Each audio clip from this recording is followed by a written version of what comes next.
أعوذ بالله من الشيطان الرجيم بسم الله الرحمن الرحيم إذا السماء انشقت وأذنت لربها وحقت وإذا الأرض مدت وألقت ما فيها وتخلت وأذنت لربها وحقت يا أيها الإنسان إنك كادح إلى ربك كدحا فملاقيه فأما من أوتي كتابه بيمينه فسوف يحاسب حسابا يسيرا وينقلب إلى أهله مسرورا وأما من أوتي كتابه وراء ظهره فسوف يدعو ثبورا ويصلى سعيرا إنه كان في أهله مسرورا إنه ظن أن لن يحور بلى إن ربه كان به بصيرا صدق اللہ العظیم۔ اللہ کے نام سے جو بے انتہا مہربان اور رحم فرمانے والا ہے۔ جب آسمان پھٹ جائے گا اور اپنے رب کے فرمان کی تعمیل کرے گا، اور اس کے لیے حق یہی ہے کہ اپنے رب کا حکم مانے، اور جب زمین پھیلا دی جائے گی اور جو کچھ اس کے اندر ہے اسے باہر پھینک کر خالی ہو جائے گی اور اپنے رب کے حکم کی تعمیل کرے گی، اور اس کے لیے حق یہی ہے کہ اس کی تعمیل کرے۔ اے انسان، تو کشاں کشاں اپنے رب کی طرف چلا جا رہا ہے اور اس سے ملنے والا ہے۔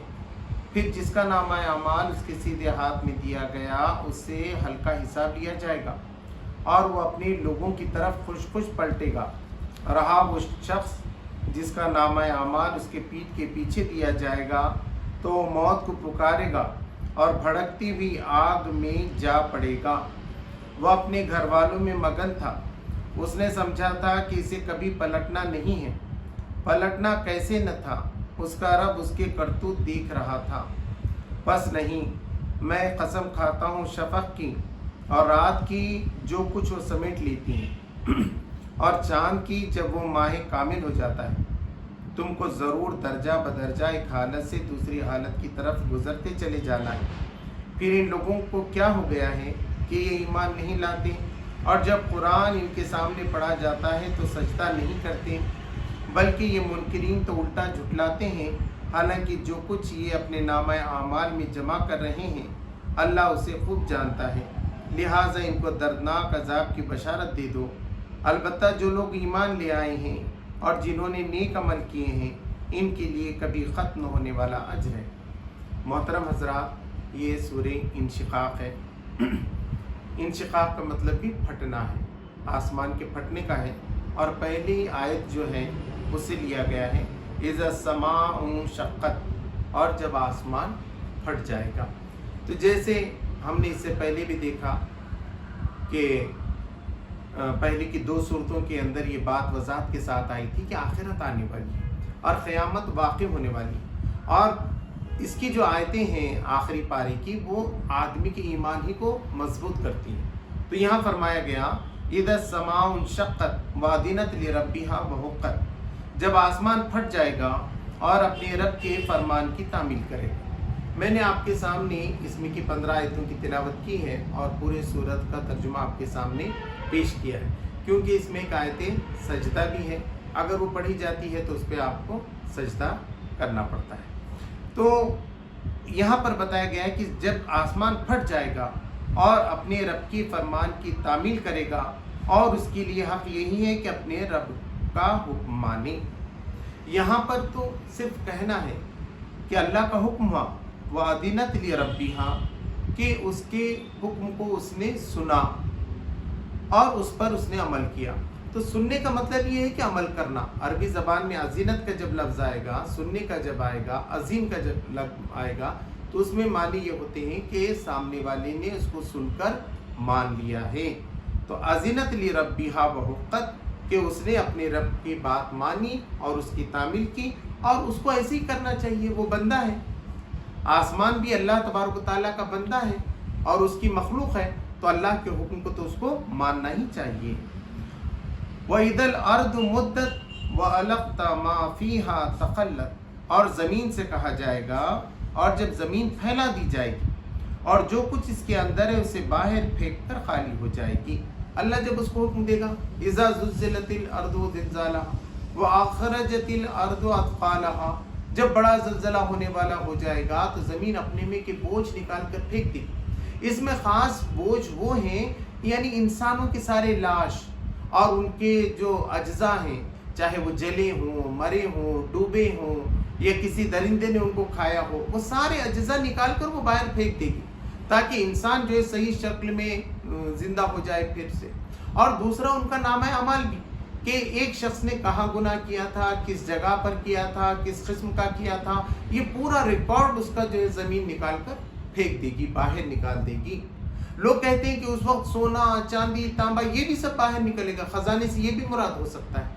لیکن وہاں اس کی کوئی قیمت نہیں رہے گی، وہ کوئی فدیے میں نہیں لیا جائے گا۔ اصل قیمتی چیز اس وقت تو ریکارڈ رہتا ہے، جیسے ہم فائل ڈھونڈتے ہیں، عدالتوں میں جاتے ہیں تو کاغذ کی اہمیت رہتی ہے کہ صاحب وہ کاغذ ہے کہ نہیں آپ کے پاس، وہ ثبوت ہے کہ نہیں۔ تو یہ جو آخرت کے ثبوت ہوں گے جو دنیا میں پھیلے ہوئے ہیں انسانوں کے ساتھ، یہ سارے کے سارے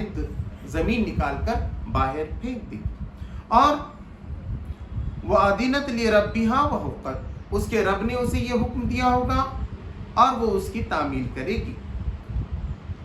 اور اپنے رب کے حکم کی تعمیل کرے گی، اور اس کے لیے حق یہی ہے کہ اس کی تعمیل کرے، اس کے لیے حق تھا۔ وہ بھی بندی ہے، وہ بھی زمین بھی جو ہے مخلوق ہے، وہ بھی اللہ کے غلام ہے، تو اس کا بھی کام یہ ہے کہ جو حکم اللہ کا ہو اس کو کرنا چاہیے۔ اس نے تعمیل کیا اور اس کو ایسا کرنا ہی چاہیے تھا۔ اس کے بعد انسان سے مخاطب ہو کر کہا گیا یا ایھا الانسان انک کادح الی ربک کدحا فملاقیہ، اے انسان تو کشا کشا اپنے رب کی طرف چلا جا رہا ہے اور اس سے ملنے والا، تو انکار کرے کہ نہ کرے۔ آج اللہ کی بات تیرے سامنے آ رہی ہے، اللہ کی کتاب تیرے سامنے آ رہی ہے، اللہ کے رسول تمہارے سامنے آ چکے ہیں، حق بات تمہارے سامنے آ چکی ہے۔ اب سیکنڈ در سیکنڈ تم اللہ سے ملاقات کی طرف بڑھ رہے ہو، صبح سے شام ہو گئی، ہفتے سے ہفتہ ہو گیا، پچھلے درس سے یہ درس ہو گیا، سمجھے ایسے سینکڑوں سال نکل گئے۔ انسان آہستہ آہستہ خدا کی ملاقات کی طرف بڑھ رہا ہے۔ اس کا کام ہے کہ جلدی سے وہ اللہ کی اطاعت کو قبول کرے، بندگی کو قبول کرے، خدا کو پکڑ لے، تھام لے، اس سے لپٹ جائے، اس سے جو ہے وابستہ ہو جائے۔ تو انسان سے کہا گیا کہ تو آہستہ آہستہ چاہے نہ چاہے، تو انکار کرے یا نہ مانے، تو اللہ کی ملاقات کی طرف آگے بڑھ رہا ہے۔ پھر جس کا نامہ اعمال اس کے سیدھے ہاتھ میں دیا گیا، اس سے ہلکا حساب لیا جائے گا۔ فَأَمَّا مَنْ أُوتِيَ كِتَابَهُ بِيَمِينِهِ فَسَوْفَ يُحَاسَبُ حِسَابًا يَسِيرًا، ہلکا حساب لیا جائے گا۔ ایک مرتبہ اللہ کے رسول صلی اللہ علیہ وسلم نے فرمایا کہ جس کا حساب لیا گیا بس وہ پھنس گیا، پکڑا گیا۔ اگر ذرا بھی سوال ہوا کہ تو نے ایسا کیوں کیا تھا، تو نے زکوٰۃ ادا کی تھی کہ نہیں، حق ادا کیا تھا کہ نہیں، پڑوسی کے ساتھ ایسا کیا، کوئی سوال ہوا تو بس اب اس کا پکڑا گیا، اب اس کو کچھ نہ کچھ دن تو جہنم میں جانا۔ آسان حساب یہ ہے کہ بس دیکھا جائے، اب پلٹا بھاری ہو گیا تو کہا گیا کہ ٹھیک ہے پلٹا بھاری ہو گیا، اب یہ ہلکا پلٹا کس کس گناہ سے ہوا یہ ہم نہیں دیکھ رہے، بس پلٹا بھاری ہو گیا۔ وَمَنْ ثَقُلَتْ مَوَازِينُهُ فَهُوَ فِي عِيشَةٍ راضِيَةٍ، جس دن جس کا پلڑا بھاری ہوگا وہ من پسند عیش میں ہوگا۔ تو بس یہ دیکھا جائے گا کہ بھئی کتاب میں تولا گیا کہ بھئی ان کی نیکیاں زیادہ ہے نا، پاس ہے نا، ختم ہے۔ اب انہوں نے کیا قصور کیا تھا، کیسا کیا تھا، وہ چھوٹی چھوٹی سارے قصور سے ان کو معاف کیا جائے گا۔ اللہ کے رسول صلی اللہ علیہ وسلم ایک مرتبہ رات میں بھی دعا کر رہے تھے، حضرت عائشہ رضی اللہ تعالیٰ عنہ نے کہا کہ آپ نے کہا کہ اللہ میرا آسان حساب لے، تو آپ آسان حساب لیں گے تو حساب تو ہوگا۔ نبی کریم صلی اللہ علیہ وسلم نے کہا آسان حساب کا مطلب یہ ہے کہ دیکھنا ہی نہیں حساب، بس یہ کہہ دینا کہ بس ٹھیک ہے یہ پاس ہو گیا نا، آگے بڑھ جا، اس کا مطلب ہے کہ آسان حساب۔ اس لیے ہم مرنے والوں کے لیے بھی کہتے ہیں کہ اللہ تبارک تعالیٰ ان سے آسان حساب لے، یعنی درگزر کر، ان سے کوئی سوال نہ کر، اگر تیری طرف سے کوئی سوال ہو گیا پھر تو وہ پکڑا ہی گیا، اور وہ اپنے لوگوں کی طرف خوش پلٹے گا۔ اب دیکھیے ایسے ہوتا ہے، ایوارڈ ملنے کے بعد آدمی سب سے پہلے اپنے گھر والوں کے پاس آتا ہے، بہت خوش ہوتا ہے، بتاتا ہے اور کہ مجھے جنت ملی ہے، میں کیسے کامیاب ہو گیا۔ تو جو اس کے خاندان والے کامیاب ہوئے ہوں گے پہلے، ان کے پاس وہ لوٹ آئے گا، اور ان سے ملاقات کر کے بتائے گا آج میرا معاملہ ختم ہو گیا، آج میرا رب میرے سے راضی ہو گیا، مجھے ہمیشہ کی جنتیں مل گئی ہیں، میں ہمیشہ دوزخ کے عذاب سے دور ہو گیا ہوں۔ وَأَمَّا مَنْ أُوتِيَ كِتَابَهُ وَرَاءَ ظَهْرِهِ، اور جس کا نامہ اعمال اس کی پیٹھ پیچھے دیا جائے گا تو وہ موت کو پکارے گا اور بھڑکتی ہوئی آگ میں جا پڑے گا۔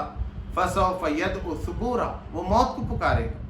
وَيَصْلَىٰ سَعِيرًا، اور آگ میں ڈال دیا جائے گا۔ یعنی پہلے تو کیا ہوتا ہے، ایک آدمی اچھا ایوارڈ تو سب کے سامنے لینا چاہتا ہے، لیکن گناہ کی نوٹس آئی ہے تو بولتا ہے ذرا چھپ کے دے، دوستوں کے سامنے بھی مت دے، مجھے میرے رشتہ داروں کے سامنے مت دے، ذرا اکیلے کمرے میں جا کے وہ ریسیو کر لے گا کہ کیا کیا بدعنوانی اس نے کی تھی۔ یہاں بھی یہ کہے گا کہ صاحب اگر نامہ عمل خراب ہے تو اب وہ بائیں ہاتھ میں تو ملنے والا ہے، تو وہ جھٹ سے پیٹ کر دے گا، پیٹ کے پیچھے اپنا ہاتھ لے جائے گا تاکہ پیچھے سے اس کو ملے، لوگوں کے سامنے نہ آئے، لیکن وہ تو آنا ہی ہے، فیصلہ تو سب کے سامنے ہونا ہی ہے کہ وہ جو ہے نا جائے گا۔ اب وہ کیا کرے گا، وہ یہ چاہے گا کہ جیسا قرآن میں آئے گا کہ کنتو ترابا، کہ ہم مٹی ہو جاتے، ہمیں موت ہی آ جاتی، وہ کہے گا کہ کاش مجھے آج موت آ جاتی، میں یہ ساری ذلت سے بچ جاتا، ختم۔ کہا جائے گا آج ایک نہیں کئی موتوں کو پکارو، دوسری جگہ ہے ایک موت نہیں اب کئی موتوں کو پکارو، کیونکہ اگر دوزخ میں تم مر گئے پھر زندہ ہونے والی، تمہاری یہ چمڑی جل گئی، دوسری چمڑی تم کو عطا ہونے والی ہے، اب گئی وہ موت سے تم کو کوئی چھٹکارا نہیں ہے، اب موت سے تم کو کوئی چھٹکارا نہیں ملے گا، بلکہ اب تم کو جہنم میں ڈال دیا جائے گا، جہنم میں اس کو بھڑکتی ہوئی آگ میں اس کو ڈالا جائے گا، وہ بھڑکتی ہوئی آگ میں جا پڑے گا۔ انہو کان فی اہلہ مسرورا، اب اس کا مطلب کیا، اب یہ دوسری صفت بتائی گئی کہ اس کا معاملہ یہ تھا کہ وہ دنیا میں بہت عیش کر رہا تھا، گھر والوں کو گھما رہا تھا، پھرا تھا، مزے کی چیزیں لا کے دیکھ رہا تھا، کسی کے پیسے ڈباتا تھا، کہیں سے رشوت لاتا تھا، اور سب مزہ کر رہا ہے۔ وہ یہ سوچتا تھا بس اپنے خاندان کو اچھا کرنا ہے، میرے بچوں کو اچھے پرورش کر کے لانا ہے، میں ان کو کوئی دکھ نہیں دینا چاہتا، مگر یہ نہیں دیکھ رہا تھا کہ ان کو یہ سب دینے میں خدا کا حق ادا ہو رہا ہے کہ نہیں، بندوں کا حق ادا ہو رہا ہے کہ نہیں، اور اس کے اندر وہ پورا کا پورا لگا ہوا تھا۔ تو اس کا معاملہ یہ تھا کہ دنیا میں تھا۔ دوسری جگہ قرآن میں یہ بتایا گیا ہے کہ جو اہل ایمان ہیں وہ اپنے گھر میں بھی بہت ڈر کے رہتے ہیں، اپنے گھر میں ڈر کر زندگی گزارتے ہیں کہ کہیں اپنے بچوں پہ ظلم نہ ہو جائے، اپنے گھر والوں پہ ظلم نہ ہو جائے، کہ ان کا حق ادا ہوا کہ نہیں ہوا، اور گھر میں بھی وہ کوئی برا کام نہیں کرتے، کبھی شان کی بات نہیں کرتے، نہ کبھی اتراتے ہیں، نہ کبھی غرور کرتے ہیں، نہ تکبر کرتے ہیں، گھر میں بھی وہ بہت یہ کہتے ہیں کہ بس جو کچھ دیا اللہ نے دیا، جو کچھ ہو گیا اللہ کی وجہ سے ہو گیا، بس یہ اللہ کا فضل ہے جو یہ سب میں کر سکا۔ وہ گھر میں بھی اپنی زندگی ڈرتے ہوئے، گھر میں غرور نہیں کرتے، گھر میں شان نہیں مارتے وہ کہ کیسے میں نے لوگوں کو ہرایا اور کیسے گرایا، بلکہ ان کا یہ رہتا ہے کہ اللہ ہم سب کو معاف کر دے، اللہ مجھے نماز قائم کرنے والا بنا دے، میرے گھر والوں کو نماز قائم کرنے والا بنا دے۔ تو وہ گھر میں ڈرتے رہتے تھے، اور اس کا معاملہ کیا تھا، انہ کان فی اہلہ مسرورا، وہ اپنے گھر میں تو بہت خوش تھا، وہ اپنے گھر والوں میں مگن تھا، اس نے سمجھا تھا کہ کسی کبھی اسے پلٹنا نہیں ہے، پلٹنا کیسے نہ تھا، اس کا رب اس کی کرتوت دیکھ رہا تھا۔ انہو ظن ان لن یحور، وہ یہ سمجھتا تھا کہ مجھے پلٹنا نہیں ہے، بس یہ زندگی کامیاب ہو گئی، ایک زندگی ملتی ہے، مرنے کے بعد تو کچھ ہے نہیں، یہ زندگی کو میں نے کیسے کروڑوں روپے میں لا لیا، کیسے میں نے بہترین خاندان کو بتایا، کیسے اپنے بچوں کو جو ہے میں نے دنیا کے بڑے بڑے عہدوں پر پہنچا دیا، یہی اس کی تلاش۔ بلا ان ربہ کان بہ بصیرا، ہرگز نہیں، بلکہ اس کا رب تو اس کو دیکھ رہا تھا۔ اس کے بعد اب آگے کا مرحلہ ہے، فلا اقسم بالشفق، پس نہیں میں قسم کھاتا ہوں شفق کی۔ شفق کہتے ہیں مغرب ہونے کے بعد جو آسمان لال ہو جاتا ہے اس کو شفق کہتے ہیں، تو میں قسم کھاتا ہوں اس وقت کی جب عصر کا وقت ڈھل کے جیسے آسمان لال ہو گیا، مغرب ہونے والی ہے قریب، اور رات کی اور جو کچھ وہ سمیٹ لیتی ہے۔ بتایا کہ کیسے کیسے آہستہ ڈھل رہی ہے، دیکھیے عصر کا وقت گزرتا ہے، پھر رات آتی ہے، اور رات ساری چیزوں کو سمیٹ لیتی ہے، جو دن میں آپ کو سب نظر آ رہا تھا وہ سب اب آپ کی آنکھوں سے چھپ جاتا ہے، اور چاند کی جب کہ وہ ماہ کامل ہو جاتا ہے، تم کو ضرور درجہ بدرجہ ایک حالت سے دوسری حالت کی طرف گزرتے چلے جانا ہے۔ تم یہ سمجھ رہے ہو کہ یہ جوانی ہمیشہ باقی رہے گی، یہ خوبصورتی ہمیشہ باقی رہے گی، یہ تمہارا پاور ہمیشہ باقی رہے گا، تو ایسا نہیں ہونے والا ہے۔ ذرا روز غور کرو کہ سورج ڈھل جاتا ہے، شام ہو جاتی ہے، رات آتی ہے، چاند بھی ہلال سے لے کے 14ویں کا چاند بن جاتا ہے، قمر بن جاتا ہے، اور وہ 14ویں کے چاند تک پہنچ جاتا ہے۔ کتنا چھوٹا ہوتا پہلے ایک لکیر کے جیسا۔ تو ایسے ہی تم بھی چھوٹے سے پہلے تھے، بڑے ہو گئے، جوان ہو گئے، اب جوان سے اب آہستہ آہستہ تم پہ بڑھاپا آنے ہی والا ہے۔ تم چاہو کہ نہیں اسی وقت ایک جگہ ٹھہرو، تو یہاں کوئی چیز بھی ٹھہری بھی نہیں ہے، ہر چیز متحرک ہے، حرکت میں۔ یہ لا بھی ہے، اگر سائنس میں آپ دیکھیں گے تو لکڑی کے اندر کے پرزے بھی ہل رہے ہیں، اس کے اندر جو ایٹم ہے اس کے اندر الیکٹران اور پروٹون برابر گھوم رہے ہیں، تو حرکت ہر چیز میں ہے۔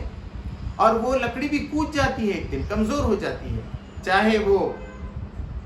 جاندار ہو کہ بے جان ہو، ہر چیز کے اندر ایک تحریک ہے، وہ گھٹتی جا رہی ہے، درجہ بر درجہ وہ کمزور ہوتی چلی جا رہی ہے، یا تو بڑھ رہی ہے یا تو گھٹ رہی ہے، ایک سے دوسری حالت کی طرف آ رہی ہے۔ یہ بات اس کے اندر بتانا ہے۔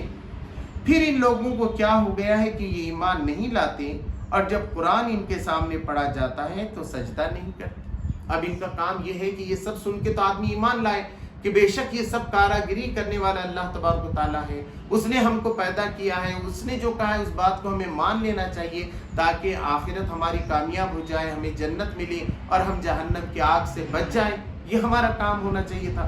دوسرا، جب یہ قرآن پڑھا جاتا ہے تو سجدے میں گر جانا چاہیے تھا، جھک جانا چاہیے تھا، مان لینا چاہیے تھا بات کہ ہمارے رب کی پیور بات ہمارے سامنے آئی، خالص بات ہمارے سامنے آئی۔ ارے کوئی بڑا آدمی بھی کہتا ہے تو معلوم نہیں کہ اس نے کیا کہا، وہ دوسرے نے کہا، تیسرے نے کہا، یہاں تک آ کے کیا بات ہوگی۔ لیکن اللہ تبارک و تعالیٰ نے جیسے قرآن مجید میں کہا کہ اس کو اس پیغمبر نے لایا ہے جو بڑے کریم ہیں، متاعن ثم امین، ان کی بات وہاں مانی جاتی ہے، ایسے زبردست ہیں اور امانتدار فرشتے ہیں، اور نبی کریم صلی اللہ علیہ وسلم ہے، اس میں کوئی زیر اور زبر کا بھی فرق نہیں ہوا۔ جو کچھ تمہارے رب نے تمہیں کہا وہ تمہارے سامنے آ گیا، تو تمہارا کام یہ ہونا چاہیے تھا کہ اس کے آگے جھک جاتے، اس کے لیے سجدہ کرتے، اس کو اوبے کرتے، اس کی اطاعت فرما برداری تم کرتی۔ بلکہ یہ منکرین تو الٹا جھٹلاتے ہیں، اب یہ اس کے اپوزٹ میں کر رہے ہیں، ضد ہے ان کی یہ کہ ہونا تھا فرما برداری، مگر وہ کر رہے ہیں نافرمانی، اور کہہ رہے ہیں کہ یہ اللہ کی کتاب ہے نہیں، نعوذ باللہ من ذالک، تم اللہ کے رسول نہیں ہو، بلکہ یہ کہہ رہے ہیں کہ خدا بھی نہیں ہے۔ یہ سب کچھ جھٹلا رہے ہیں یہاں سے وہاں تک، حالانکہ جو کچھ یہ اپنے نامہ اعمال میں جمع کر رہے ہیں اللہ اسے خوب جانتا ہے، اور اللہ تو سب جانتا ہے کہ یہ مان رہے ہیں تو بھی مانتا ہے، اور یہ جھٹلا رہے ہیں یہ بات بھی اللہ کے پاس برابر نوٹ ہو رہی ہے۔ لہٰذا ان کو دردناک عذاب کی بشارت دے دو، فبشرہم بعذاب علیم، خوشخبری دے دو، انہیں خوشخبری دے دو عذاب علیم۔ عذاب علیم کی خوشخبری تھوڑی رہتی ہے، لیکن اللہ تبارک تعالیٰ نے کہا کہ ان کے لیے بہتر ہے، ان کو ناکامیوں کی خوشخبری دے دو، کیونکہ یہ عمل ہی خود ایسے کر رہے ہیں، ابھی پڑھ نہیں رہے ہیں تو فیل تو ہو جائیں گے، یہ کما نہیں رہے ہیں تو غریب تو ہو جائیں گے، اس طریقے سے۔ تو یہ جو کام کرنا چاہیے تھا، خدا کی کتاب میں غور و فکر نہیں کر رہے ہیں، تو تباہی تو ان کی نشچت ہے۔ تو یہ بتایا جا رہا ہے کہ ان کے لیے خوشخبری، کہیں کہا انہیں عذاب کا مزہ چکھا دو۔ اب مزہ ہوتا ہے کیا عذاب؟ لیکن اللہ تبارک و تعالیٰ کہتا ہے تمہارے لیے یہی مزہ ہے، جو گناہ تم کو مزہ آ رہا تھا گناہ میں، اب یہ دوزخ کے آگ میں بھی تمہیں ایسی مزہ آنا چاہیے، اور یہی تم کو خوشخبری ملے گی کہ تم کو جو جہنم ملنے والی ہے، یہ نافرمانوں کو بتایا گیا۔ اب مومن ان سے کیا کہا گیا؟ إِلَّا الَّذِينَ آمَنُوا وَعَمِلُوا الصَّالِحَاتِ لَهُمْ أَجْرٌ غَيْرُ مَمْنُونٍ، البتہ جو لوگ ایمان لے آئے اور جنہوں نے نیک عمل کیے ہیں، ان کے لیے کبھی ختم ہونے والا اجر ہے۔ بتایا کہ وہ ایمان لائے اور اپنی زندگی میں بہترین عمل کرتے رہے، وہ ایسا نہیں کہ صرف ایمان لا کے بیٹھ گئے۔ لوگ یہ سمجھتے ہیں کہ ہم ایمان لا گئے اب ہم کو جنت ملے گی، ایمان تو ایک شرط ہے، لیکن ایمان کے ساتھ ہمیشہ آیا کہ اس کے ساتھ عمل صالح ہونا چاہیے۔ اگر وہ بیج ہے تو بیج میں سے درخت نکلنا چاہیے، اس میں سے جو ہے پودا نکلنا چاہیے۔ اگر بیج میں سے پودا ہی نہیں نکل رہا تو وہ بیج ناقص ہے، اس طریقے سے اچھا نہیں ہے وہ بیج۔ تو اسی طریقے سے ایمان بھی ناقص ہے کہ اس سے اچھے عمل ہی نہیں آ رہے۔ آدمی ایمان لائے تو ہونا یہ چاہیے کہ وہ سارے انسانوں کی فکر کرے، وہ ظلم کے خلاف اٹھ کھڑا ہو، وہ اجتماعیت بنائے، وہ سب کی فکر کرے۔ اور عام طور پر دیکھیے نیکی کے بارے میں تو سارے انسانوں کو، سارے مذہب کے لوگ مانتے ہیں کہ سچی بات کرنا نیکی ہے، کسی کی مدد کرنا نیکی ہے، کسی کو ستانا جو ہے گناہ ہے، کسی کی پاس چوری کرنا گناہ ہے، قتل کرنا گناہ ہے، یہ تو ہر ایک کو معلوم ہے۔ تو یہ جو بڑے بڑے نیک کام ہیں، غریب کو کھانا کھلانا ہے، قرض دار کا قرض معاف کرنا ہے، کسی نے قرض لیا ہے اگر اس کو تنگی ہے تو اس کے اندر رخصت دینا ہے، تو یہ سب نیک کاموں میں جو ہے، تو ایسے بہت سے نیک کام ہیں، محنت کرنا، فصل اگانا، اچھی تجارت کرنا، لوگوں تک ان کی چیزیں ان تک پہنچانا، یہ جو سارے نیک عمل کریں گے تو ان کے لیے ان کا اجر کبھی ختم ہونے والا نہیں۔ اللہ کا بدلہ ایسا ہے کہ ہمارے عمل تو ختم ہونے والے ہیں، ہم نے عمل کیا ہم بھی ختم ہو جائیں گے، لیکن اس کا بدلہ نہ ختم ہونے والا ہے۔ لہم اجر غیر ممنون، سورہ 3 میں بھی آیا لہم اجر غیر ممنون، ایسا اجر، ایسا بدلہ جو کبھی ختم ہونے والا نہیں ہے۔ تو یہ سورہ انشقاق ہمارے سامنے قیامت کا یہ منظر رکھتی ہے اور ہمیں آمادہ کرتی ہے کہ ہم نیک عمل کریں تاکہ ہمارا اجر کبھی ختم نہ ہو۔ اللہ تبارک تعالیٰ سے دعا ہے کہ مجھے آپ کو عمل کی توفیق عطا فرمائے۔ ربنا آتنا فی الدنیا حسنۃ وفی الآخرۃ حسنۃ وقنا عذاب النار۔ سبحان ربک رب العزۃ عما یصفون، والسلام علی المرسلین والحمد للہ۔